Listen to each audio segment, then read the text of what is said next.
आज देवराम तात्यांना आणि मालतीबाईंना त्यांच्या स्वतःच्याच मुलाने घरात बेघर करून रस्त्यावरती काढून दिलं होतं. मनामध्ये अनेक प्रश्नांची वादळ समोर येत होते. जायचं कुठं, राहायचं कुठं, हाही प्रश्न होता. समोर रस्ता गावाकडे जाऊन राहिलो. समोरचा रस्ता दिसत नव्हता. मनामध्ये विचार येत होते, गावाकडे जाऊन राहिलो असतो. परंतु ह्याच मुलाचं उज्ज्वल भविष्य घडविण्यासाठी गावाकडील घर, शेत सगळं काही विकून टाकलं. एक नोकरी होती, तेवढ्या नोकरीवरती संपूर्ण आयुष्य जगलो. आता ती पेन्शन मिळते, परंतु ती पेन्शन घेऊन सुखाचे जीवन म्हातारपणामध्ये मिळत नसेल तर काय त्या जीवनाला अर्थ आहे? या सगळ्या गोष्टींचा विचार करत मालतीताई आणि देवराम तात्या यांनी गावाकडची बस पकडली होती आणि ती बस गावामध्ये येऊन थांबली. गावामध्ये तर आलोय, गावात घर नाही, आता जायचं कुठं, हाही प्रश्नच होता. तितक्यात मालतीताईंच्या मनामध्ये विचार आला की त्यांची गावात राहणारी बहीण जाऊन आज 2 वर्ष झाले आहे. मालतीताईने देवराम तात्यांना सांगितलं, आपण माझ्या बहिणीच्या घरी जाऊ आणि तिथे राहू. परंतु देवराम तात्यांनी सांगितलं, अगं, स्वतःच्याच मुलांनी आणि सुनांनी आपल्याला घरातून बाहेर हकललं आहे. शेवटी तो बहिणीचाच मुलगा आणि सून आहे, ते आपल्याला कसे सांभाळतील? परंतु मालतीबाईंनी सांगितलं, नाही, आपल्या मुलांपेक्षा माझ्या बहिणीचा मुलगा खूप संस्कार आहे आणि तिची सून देखील खूप चांगली आहे. आपण त्यांच्या घरी जाऊ. असं म्हणून दोघेही मालतीताईंच्या बहिणीच्या घरी आणि घडलेली सर्व हकीकत बहिणीच्या मुलाला म्हणजे अनुजला सांगितली. ती ऐकून त्याला खूप वाईट वाटले आणि बहिणीचा मुलगा असून देखील त्याने त्याच्या काका आणि मावशीचा शेवटपर्यंत सांभाळ केला, जो की मुलांनी आपल्या स्वतःच्या आईवडिलांचा सांभाळ करायला पाहिजे होता तो. परंतु त्याच मुलांनी म्हाताऱ्या वयोवृद्ध आईवडिलांना घराबाहेर पाडलं आणि मात्र बहिणीच्या मुलाने म्हाताऱ्या असणाऱ्या देवराम तात्यांचा आणि मालतीबाईंचा शेवट केला. आणि याचेच आशीर्वाद म्हणून आज गावामध्ये शेती करत राहत असून सुद्धा तो गावातील एक करोडपती मुलगा म्हणून आज गावामध्ये माणूस म्हणून जगत आहे. परंतु देवराम तात्यांना आणि मालतीबाईंना त्यांच्या मुलांनी घराबाहेर काढलं का असावं? देवराम तात्यांनी त्यांच्या सेवानिवृत्तीनंतर आपल्या खोलीमध्ये AC बसवला, जेणेकरून त्यांच्या वृद्ध म्हातारपणात दोघा पती पत्नीला कडाक्याच्या उन्हापासून संरक्षण मिळेल आणि त्यांचा उकाडा होणार नाही. कारण त्यांच्या मुलांनी आपापल्या खोल्यांमध्ये आधीच AC बसवली होती आणि विजेचे बिल मात्र देवराम तात्यांनी त्यांच्या पेन्शनच्या पैशातून भरले जात होते. 1 महिन्यानंतर जेव्हा 18,000 रुपयांचं बिल आलं तेव्हा मुलांना प्रचंड राग आला. त्यांनी देवराम तात्यांचा AC काढून विकून टाकला आणि त्यांना शिव्या शाप देत छतावरती झोपायला भाग पाडले. रात्रीच्या असह्य उष्णतेमुळे देवराम तात्या आणि त्यांच्या पत्नीची तब्येत अत्यंत खालावली. त्यामुळे रात्रीचं त्यांनी घर सोडण्याचा निर्णय घेतला. दुसऱ्या दिवशी सकाळी जेव्हा कामावर जाण्यासाठी बाहेर निघाले तेव्हा मात्र त्यांच्या पायाखालची जमीन सरकली. कारण दुपारी उन्हाच्या कडाक्यात जेव्हा देवराम तात्या घरी परतले तेव्हा ते पूर्ण घामाने निथळले होते. घरात शिरताच त्यांनी आपल्या बायकोला हाक मारली, मालती, अगं ए मालती, जरा थंड पाणी प्यायला दे ना गं, अगदी जीव घुसमटतोय, लिंबू पाणी करशील का? हृदय ठोकतंय, ते जणू डुबत चाललंय. त्वरित त्यांना लगेच स्वयंपाकघरात जाऊन लिंबू पाणी तयार केले आणि त्यांनी दिले. लिंबू पाणी पिल्यानंतर देवराम तात्या यांना मात्र उन्हापासून थोडा दिलासा मिळाला होता. उन्हाच्या प्रचंड झळ्यांमुळे आणि घामाने भिजल्यामुळे त्यांचा रक्तदाब कमी झाला होता. ते म्हणाले, आता ही गरमी सोसवत नाही, पण काय करणार, महागाई एवढी वाढली आहे की महिन्याच्या सुरुवातीला सर्व पैसे संपतात. त्यावर त्यांची बायको म्हणाली, अजय आणि विजयच्या खोलीत AC आहेत, आपण एखादा सेकंड हँड AC का घेऊ नये? आजकाल हप्त्यावर देखील AC मिळतात आणि काही AC कमी वीज वापरतात म्हणे. देवराम तात्यांनी आपल्या खांद्यावरच्या पंचाने घाम पुसला आणि रिकामा ग्लास बाजूच्या टेबलवर ठेवत म्हणाले, गोष्ट तर खरी आहे तुझी. मी एक भिशी टाकली आहे जी हा महिन्यात फोडली जाणार आहे. 50,000ची आहे. त्यातून AC सहज घेता येईल आणि मग आपल्या खोलीचं वीज बिल भरता येईल. बाकी बिल तर माझ्या स्पेशल पेन्शनमधूनच भरतोय. हे ऐकून त्यांची पत्नी थोडा सुटकेचा श्वास घेत होती. घर मोठं होतं. दोन्ही मुलांच्या खोल्याही मोठ्या होत्या. प्रत्येकाची फक्त एकुलती एक मुलं होती, पण दोघांनाही 2-2 टन क्षमतेचे AC लावले होते. लग्न झाल्यापासून दोन्ही सुना सासू सासऱ्यांपासून थोड्या अलिप्तच होत्या. त्या जास्त काही बोलत नव्हत्या आणि त्यांची जबाबदारीही घेत नव्हत्या. प्रत्येक जण आपल्या फक्त नवऱ्यासाठी स्वयंपाक करत होता. जेव्हा देवराम तात्यांच्या बायकोने पाहिलं की सुना त्यांच्या कोणत्याही गोष्टीत रस घेत नाही, तेव्हा त्यांनी कोणताही वाद न घालता स्पष्ट सांगितले की, बेटा, तुम्ही आमची चिंता करू नका. फक्त तुमच्या नवऱ्याचा स्वयंपाक करायला विसरू नका. त्यामुळे घरात भांडत नव्हती आणि वातावरणही बरं होतं. देवराम तात्यांच्या पत्नीने कधीच सासू म्हणून आपली भूमिका बजावली नाही. म्हणूनच त्यांनी आणि देवराम तात्यांनी स्वतः स्वयंपाकाची जबाबदारी घेतली. मात्र घराचा संपूर्ण खर्च एकत्रच केला जात होता. वीज बिल देवराम तात्यांच्या पेन्शनमधून भरले जात असेल तर उरलेले खर्च दोन्ही मुलं उचलत होती. राशन एकत्रच आणले जात आणि ज्याला हवं तो आपला स्वयंपाक करून घ्यायचा.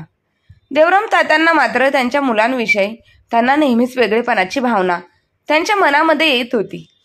त्यांनी आपल्या मुलांच्या संगोपनात मोठ्या मोठ्या गोष्टींचा त्याग केला होता. पण लग्नानंतर त्यांच्या मुलांनी बायकोच्या बाजूने उभे राहणे पसंत केले. दुसऱ्याच दिवशी देवराम तात्यांच्या बायकोच्या बहिणीचे निधन झाले. देवराम तात्यांची तब्येत आधीच ठीक नव्हती, त्यामुळे ते प्रवास करू इच्छित नव्हते. पण त्यांच्या बायकोचा विनापायी थांबत नव्हता. त्यांनी तिला गावी पाठवले, कारण त्यांना माहीत होते की ती किमान 10-15 दिवसापर्यंत परत येऊ शकणार नाही. त्यामुळे आता या काळात देवराम तात्यांच्या खाण्यापिण्याची जबाबदारी दोन्ही सुनांवरती आली होती आणि यामुळे दोघींच्या चेहऱ्यावर नाराजी स्पष्टपणे दिसत होती. देवराम तात्यांना मधुमेह होता, त्यामुळे त्यांना सकाळी 9च्या आतच नाश्ता लागायचा. पण दोन्ही सुना 10-11 वाजेपर्यंत आपल्या वातावरणानुसार खोलीतून बाहेर पडायच्या. देवराम तात्यांनी दोन्ही मुलांना आधीच सांगितले होते की तुमची आई परत येईपर्यंत तुमच्या बायकांना सांगून ठेवा की सकाळी 9 वाजता मला नाश्ता हवा. त्या उठून नाश्ता करून देतील. दोन्ही मुलं समोरून काही न बोलता आपल्या खोलीत निघून गेली, पण त्यांच्या चेहऱ्यावर स्पष्ट नाराजी दिसत होती. त्यांना माहीत होतं की त्यांच्या बायका सासऱ्यांची सेवा करणाऱ्यातल्या नव्हत्या. पण दुसऱ्या दिवशी सकाळी 9 वाजता दोन्ही सुना स्वयंपाकघरात हजर होत्या. मात्र त्या इतक्या जोरात भांडी आपटत होत्या की त्यांचा राग स्पष्ट दिसत होता. देवराम तात्या खोली बाहेर आले तेव्हा त्यांनी सुनांची बडबड ऐकली. मोठी सून लहान सुनेला म्हणत होती, ती म्हातारी मुद्दाम गावी गेली आणि हे ओझं आमच्या डोक्यावर टाकून दिलं. यावर लहान म्हणाली, किती नखरे आहेत या म्हाताऱ्याचे. नाश्ता 9 वाजता, जेवण 1 वाजता, संध्याकाळी 4ला चहा. अरे देवा, हे दिवस कसे जातील. मोठी सून म्हणाली, रात्रभर मुलं झोपू देत नाही. 2 वाजता झोप येते आणि सकाळी लवकर उठवून ह्या महाराजांसाठी नाश्ता बनवावा लागतो. हे ऐकून देवराम तात्यांच्या मनाला खूप वेदना झाल्या. त्यांच्या बायकोने कधीही त्यांना उपाशी ठेवले नव्हतं. त्यांना 9 वाजता गरमागरम साबुदाणा किंवा शिरा पोहे नाश्त्यासाठी मिळत असायचं, ज्याच्यामध्ये साखर नसायची. त्यांना चहा देखील बिना साखरेचा असायचा. पण आज मात्र सुनांनी केवळ बिस्किटे आणि 1 कप चहा टेबलवर ठेवला होता. चहामध्ये खूप पाणी होतं आणि चहापत्ती इतकी जास्त होती की चहा फारच कडवट होता. देवराम तात्यांनी अशा चहाची त्यांना सवयच नव्हती आणि सवय नव्हती. त्यांनी पाहिलं, पहिला घोट घेतला आणि लगेच बाजूला कप सरकवून ठेवला. दोन्ही सुना त्यांच्या खोल्यांमध्ये परत निघून गेल्या. उन्हाचा कडाका आज फार जास्त होता. घरात हवाही तशी काही येत नव्हती. बंद वाटत होतं. घाम काही थांबायचं नाव घेत नव्हता. ते नुकतेच आंघोळ करून आले होते, पण तरी पूर्णपणे घामाने भिजले होते. ह्या कडवट चहाने त्यांच्या तोंडाची चव अजूनच वाईट केली होती. त्यांनी डोळ्यात दाटणारे अश्रू आले आणि स्वयंपाकघरात गेले. तिथे गेल्यावर त्यांनी पाहिलं की स्वयंपाकघर पूर्णपणे अस्तव्यस्त पडलेलं होतं. त्यांची बायको खूप स्वच्छता राखणारी होती. ती रात्री झोपायच्या आधी सर्व भांडी घासून कोणाची असली तरी ती पूर्ण स्वयंपाकघर किचन स्वच्छ करूनच झोपत होती. आणि ती नेहमी म्हणायची, जिथे स्वच्छता असेल तिथेच लक्ष्मी वास करते.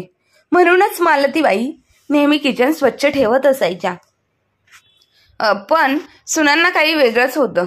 त्यांना हवं तेव्हा त्या काम करायच्या, नाहीतर करायच्याही नाही. कधी कधी तर त्या दोघी स्वयंपाकच करायच्या नाहीत.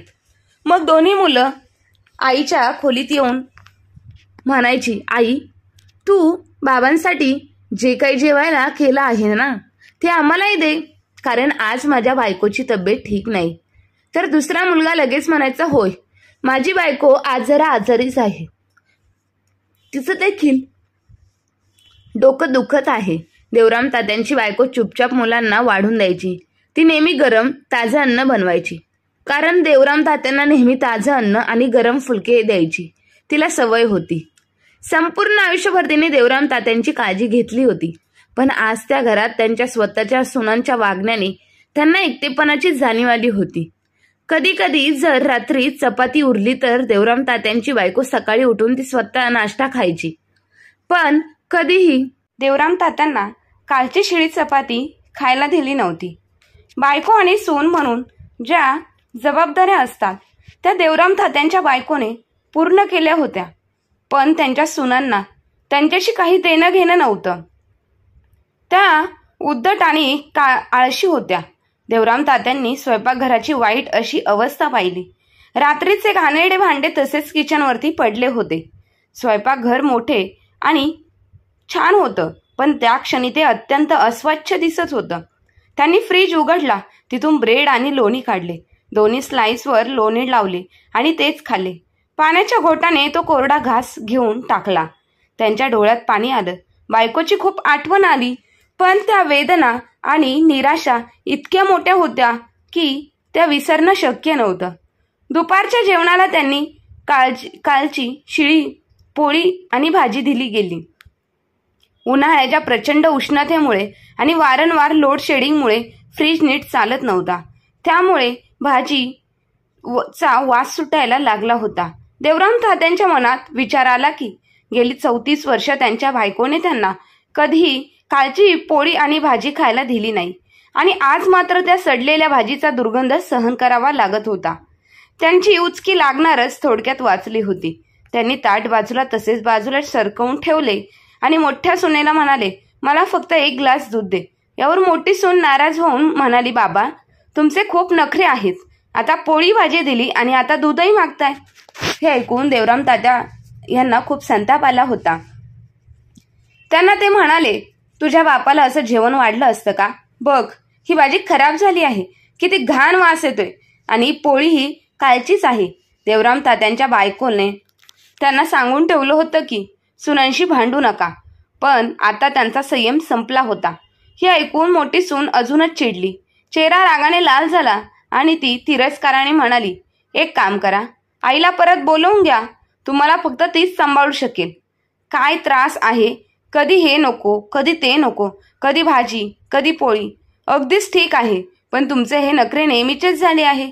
जेवण चांगलं असून देखील तुम्हाला वास येत आहे. अहो, जणू सगळा घर खर्च काही तुम्ही चालवता का? हे बोलून ती निर्धास्तपणे आपल्या खोलीत निघून गेली. दाराजवळ उभ्या असलेल्या देवराम तात्यांचा 5 वर्षाचा नातू हे सगळं पाहत होता. देवराम तात्यांनी डोळ्यात आणलेले अश्रू हाताने पुसले. तेवढ्यात तो लहानगा पटकन स्वयंपाकघरात गेला.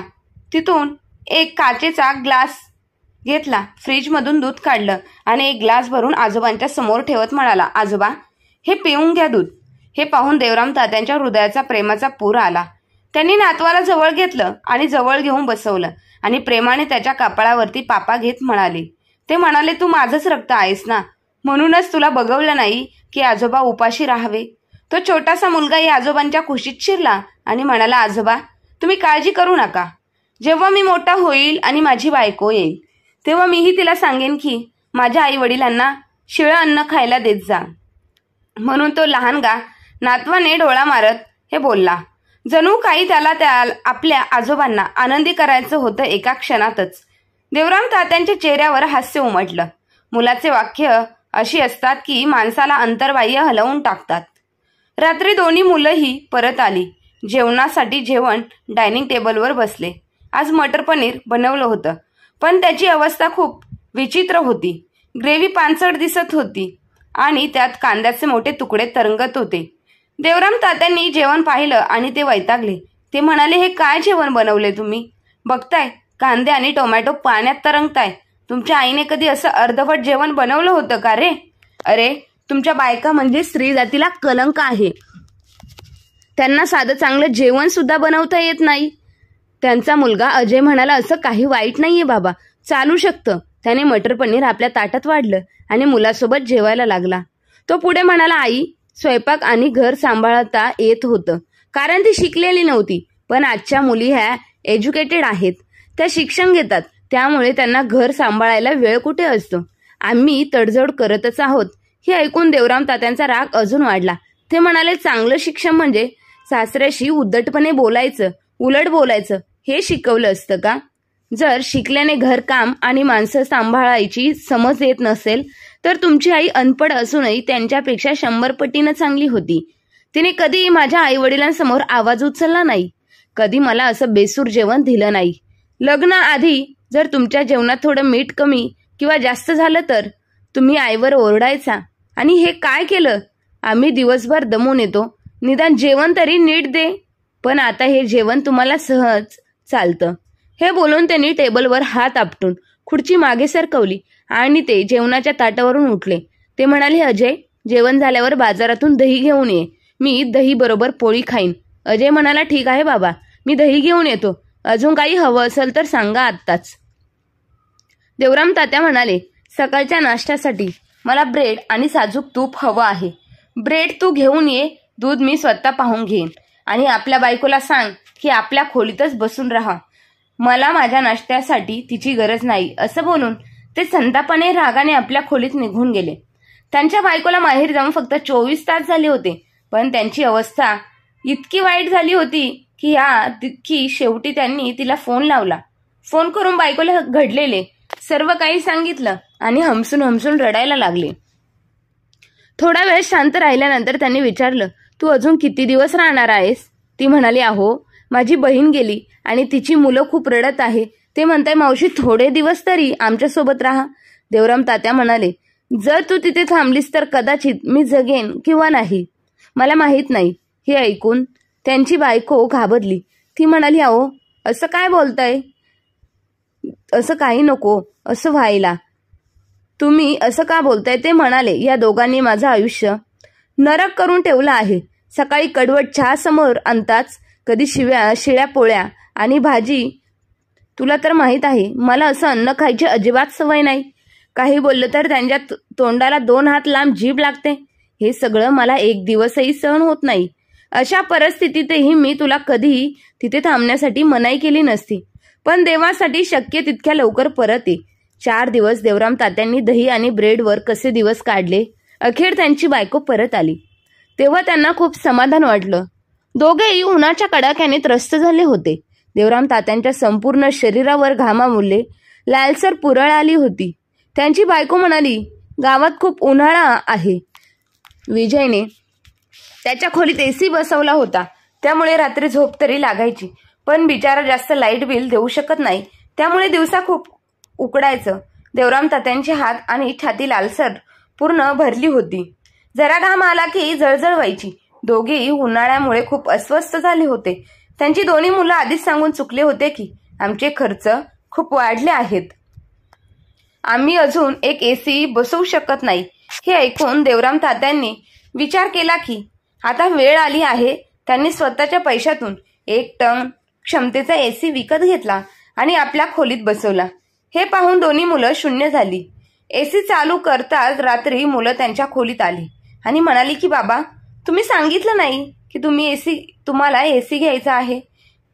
एवढंच त्या तात्यांना म्हणाली की तुम्हाला विचारून तरी काय उपयोग. आधी सरळ नकार दिला होता ना. मी कूलर वापरत होतो, पण तोही आता निकामी झाला आहे, म्हणून एसी घेतला. आयुष्यभर संघर्ष केला, पण निदान आता तरी आम्हाला आराम मिळावा. तुम्हाला चांगल्या नोकऱ्या लागल्या म्हणून वाटलं होतं की आमचे दिवस सुधारतील, म्हातारपण आनंदात जाईल. पण आम्ही त्या बाबतीत कम नशिबी निघालो. आमचं एवढं कुठं नशीब चांगलं आहे. मुलांच्या बाबतीत देवराम तात्यांच्या तक्रारी थांबत नव्हत्या. त्यांची बायको म्हणाली, असं नका हो बोलू. बोलून थोडं शांत व्हा. मुलांनो, खरं तर कूलर खराब झाला आणि तुमच्या बाबांना आणि मला खूप घामोळ्याही आल्या आहेत. म्हणूनच मी त्यांना सांगितलं की एसी घ्या. उन्हाळ्याचा त्रास आता सहन होत नाही. आता तर आम्ही म्हातारे झालो आहोत. थोडा आराम तरी हवाच ना. तिथेच देवराम तात्यांच्या हाताची बाही वर केली आणि मुलांना त्यांची जखमी हात दाखवले. संपूर्ण हातावर मोठ्या मोठ्या जखमा झाल्या होत्या. हे पाहून दोन्ही मुलं लाजून खोलीच्या बाहेर निघून गेले. देवराम तात्या आणि त्यांची बायको मोठ्या काटकसरीने एसी वापरत होती, पण त्यांच्या सुना मात्र 24 तास एसी चालू ठेवत होत्या आणि रूममध्ये बसायच्या.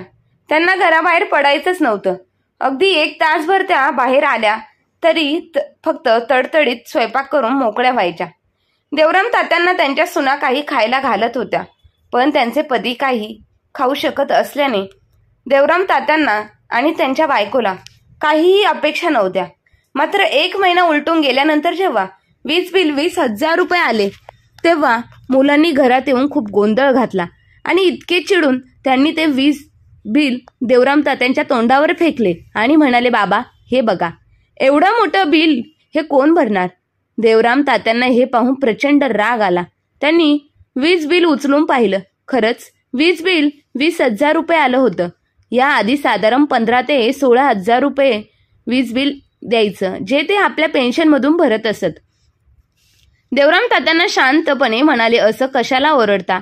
घरात 3 एसी सुरू असतील तर एवढे बिल येणारच ना. अजय वैतागून म्हणाला, हे कोण भरणार. देवराम तात्या म्हणाले, आधीही माझ्या पेन्शनमधून भरलं जात होतं. आता 5,000 रुपये तुम्ही दोघांनी टाकले तर काय बिघडलं. विजय वैतागून म्हणाला, माझी लॉटरी लागली नाहीये की मी 5,000 रुपये टाकून. आधीच घर खर्च जबरदस्त आहे.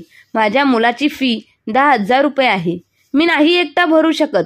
त्याचा धाकटा भाऊ म्हणाला, मी तरी कुठे लाखोंचा पगार कमवतोय. मला मुलाच्या शाळेचे ऍडमिशनसाठी 25,000 रुपये भरायचे आहेत. तेही जेमतेम नाहीत. ते मी कसं गोळा करतोय माझंच मला माहितीये. मी वीज बिल कसे भरू. देवराम तात्या वैतागून म्हणाले, गेल्या कित्येक वर्षांपासून मीच तुमच्या मुलांचे एसीचे बिल भरत आलोय आणि स्वतः उन्हात तडपतोय. आता माझी वेळ आली तर तुम्हाला त्रास होतोय. ठीक आहे, मग आता प्रत्येकाने आपापला खर्च उचलायचा. वीज बिल तुमचं तुम्ही भरा, मी माझं भरेल. आणि राहिला खर्च, घर खर्च तर माझ्या 15,000 रुपयांच्या पेन्शनमधून मी आणि माझी बायको दोघं व्यवस्थित निभावून घेऊ. हे ऐकताच दोघं मुलं संतापली.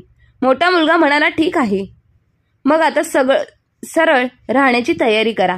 इथून बाहेर निघा. देवराम तात्यांचा संताप अनावर झाला. ते म्हणाले, मी का जाऊ. माझं घर सोडून. त्यांची दोन्ही मुलं पुढे सरसावली.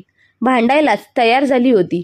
त्यांची बायको मध्ये पडली आणि म्हणाली, तुम्हाला लाज नाही वाटत का. तुम्ही तुमच्या बापाला मारायला निघाला आहात. त्याने जन्म दिला, लहानाचं मोठं केलं, त्याच्यावर हात उचलायला तुम्हाला लाज नाही वाटत का. म्हणूनच तुम्ही अशी औलाद आमच्या पोटी जन्माला आलात का. मुलांनी ऐकलं नाही. त्यापैकी एकाने तिला जोरात ढकलले. ती बिचारी जमिनीवरती कोसळली.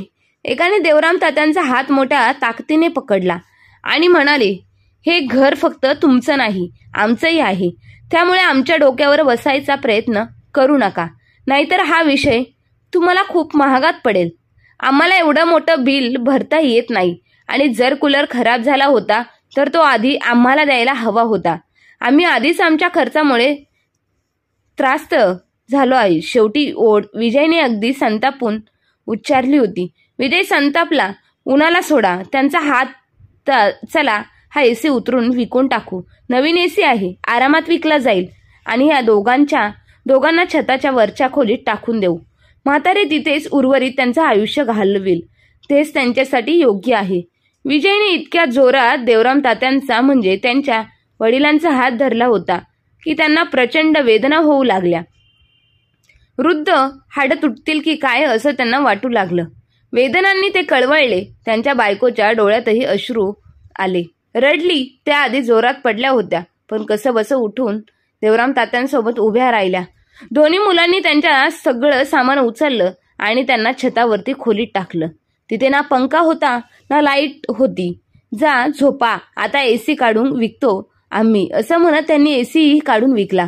देवराम तात्या आणि त्यांची बायको रडत राहिली.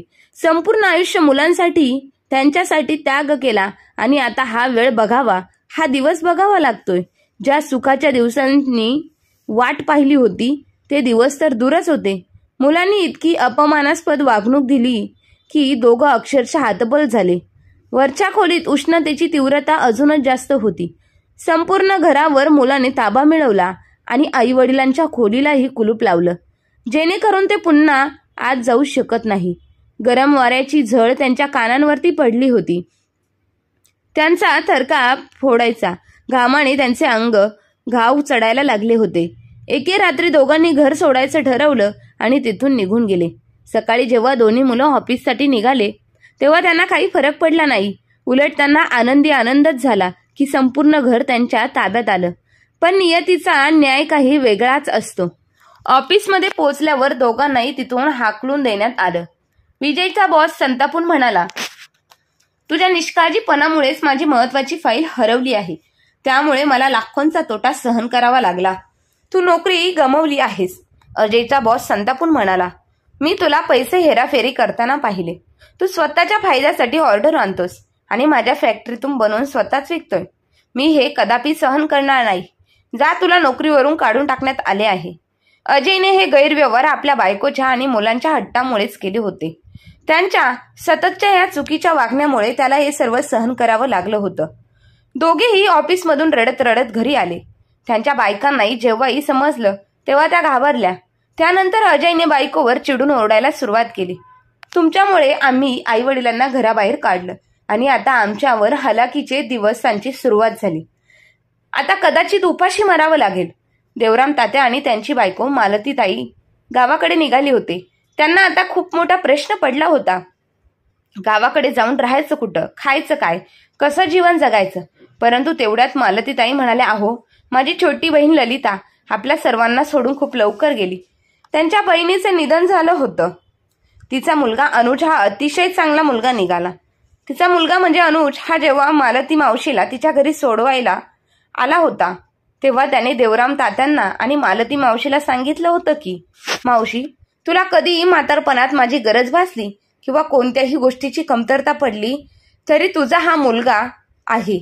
आणि मावशी, माझी आई गेली म्हणताच ना, आई मरो आणि मावशी जगो. मावशी, तू माझी आई आहे. तू माझी आई हो आणि माझ्या मावशीमध्येच मी माझं आईचं दैवत पाहीन. आई, तू कधीही आमच्याकडे राहण्यासाठी आली तरी माझ्या घराचे दरवाजे तुझ्यासाठी नेहमीच उघडे असतील. हे सगळं ऐकून अनुज देवराम तात्यांना आणि मालतीबाईंना सांगितले होते. म्हणूनच मालतीबाईंनी विचार केला की आता गावाकडे जाऊन राहण्यापेक्षा आपण जवळच्याच गावात असणाऱ्या अनुजच्या घरामध्ये जाऊन राहू. अनुज आपल्याला कधीही स्वीकार करेल. म्हणून ते दोघे अनुजच्या घरी गेली.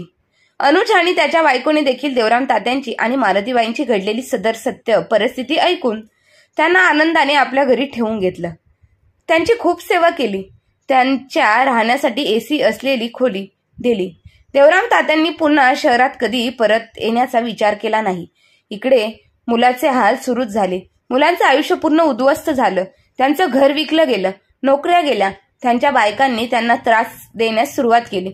शेवटी स्वतःच्या बायकाच्या माहेरी जाऊन राहू लागले आणि जिथे त्यांना कायम आई वडिलांचा अपमान तिरस्कार ऐकावा लागत होता. माता पित्यांचा अपमान करणाऱ्याचे हाल शेवटी होतच असतात.